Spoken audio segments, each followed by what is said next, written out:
تقریباً یوں سمجھ لیجئے کہ غزوۃ البدر سے قبل 8 جنگیں پیش آئی تھی، چھاپا مار مہمیں جنہیں کہا جاتا ہے، جن میں 4 سرایا تھے اور 4 غزوات تھے۔ سریہ حمزہ بن عبد المطلب پیش آیا، سریہ عبیدہ بن حارث پیش آیا، سریہ سعد بن ابی وقاص پیش آیا،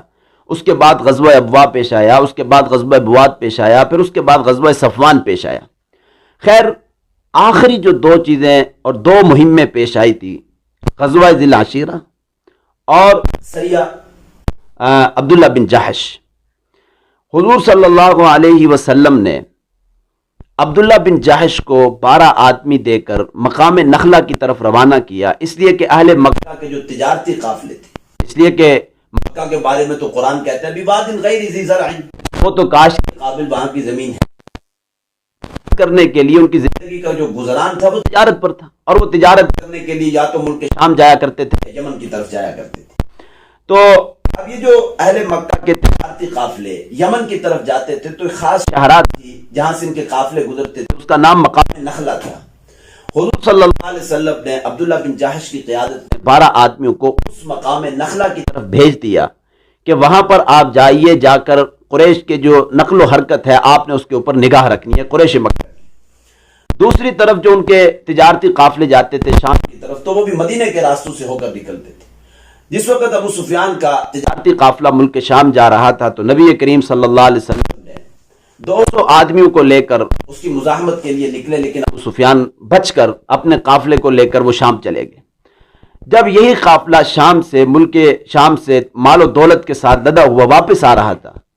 تو نبی کریم صلی اللہ علیہ وسلم نے 313 صحابہ کو کہا ابو سفیان کا تجارتی قافلہ ملک شام سے واپس آ رہا ہے، لہٰذا ہمیں اس کی مزاحمت کرنی چاہیے، ہو سکتا ہے کہ ہمیں مال غنیمت حاصل ہو جائے، اور جو انہوں نے مشرکین مکہ نے ہماری املاک کے اوپر قبضہ کیا ہے، جس وقت ہم ہجرت کر کے مدینے میں آئے تو ہم اس کا بدلہ لے سکیں گے۔ تو خیر ادھر سے جب ابو سفیان کا تجارتی قافلہ واپس آ رہا تھا مدینے سے، نبی کریم صلی اللہ علیہ وسلم حضور 300 سے زائد 313 افراد کو لے کر ابو سفیان کے اس تجارتی قافلے کی مزاحمت کے لیے نکلے۔ ابو سفیان کے تجارتی قافلے میں ٹوٹل 30 افراد پر مشتمل وہ قافلہ تھا، کوئی مال و دولت کے تجارت کر کے واپس آ رہے تھے، وہ کسی جنگی پلاننگ میں نہیں تھے۔ تو حضور صلی اللہ علیہ وسلم بھی کسی جنگی پلاننگ سے نہیں نکلے تھے، بغیر کسی جنگی پلاننگ کے حضور کو معلوم تھا کہ مزاحمت کریں گے تو ضرور ہمیں کامیابی حاصل ہو جائے۔ ایک طرف حضور اس ابو سفیان کے تجارتی قافلے کی مزاحمت کے لیے نکلے،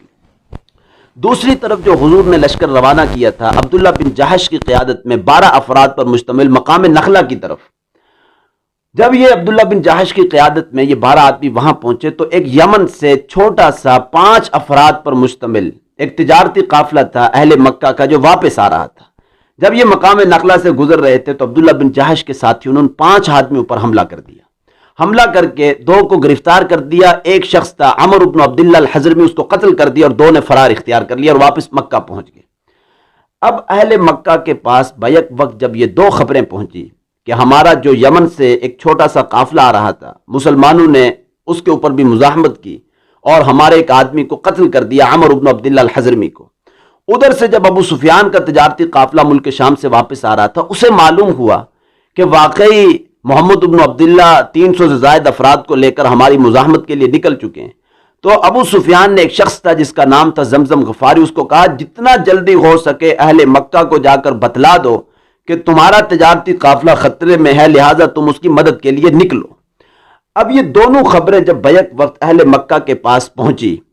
کہ ایک تو مسلمان نکلے ہیں ابو سفیان کے تجارتی قافلے کو اس کی مزاحمت کے لیے، اور دوسری طرف مقام نخلہ کے اوپر انہوں نے ہمارے ایک آدمی کو قتل کر دیا، جب یہ 2 خبریں بیک وقت اہل مکہ کو ملی تو ان میں انتقام کے جذبات بڑک اٹھے کہ ان مسلمان جب یہ ہجرت کر کے مکہ سے مدینے گئے، ہم نے تو انہیں کچھ نہیں کہا، اس کے بعد ہم نے کوئی ان کے ساتھ کوئی ان کے اوپر حملہ نہیں کیا، کچھ بھی نہیں کیا، لیکن یہ ہمارے راستوں کو مخدوش بنا رہے ہیں، ہمارے قافلوں کے اوپر یہ مزاحمت کر رہے ہیں اور ہمارے تجارتی راستوں کو یہ خطرناک بنا رہے ہیں، ایسا کیوں کر رہے ہیں؟ تو فوراً مکہ سے جب وہاں انتقام کے جذبات بھڑک اٹھے کہ ہمارے ایک بے گناہ آدمی کو انہوں نے قتل کیا، تو وہاں سے ابو جہل کی قیادت میں 1000 کا مسلح لشکر تیار ہو کر ابو سفیان کے تجارتی قافلے کو بچانے کے لیے اور مسلمانوں سے لڑنے کے لیے نکل گیا۔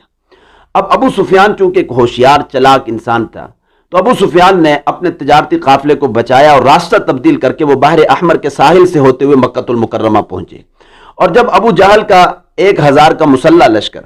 جب یہ بدر کے مقام پر پہنچے اور وہاں پر جو مسلمانوں کے ساتھ 313 نہتے مسلمانوں کے ساتھ مٹبھیڑ ہوئی،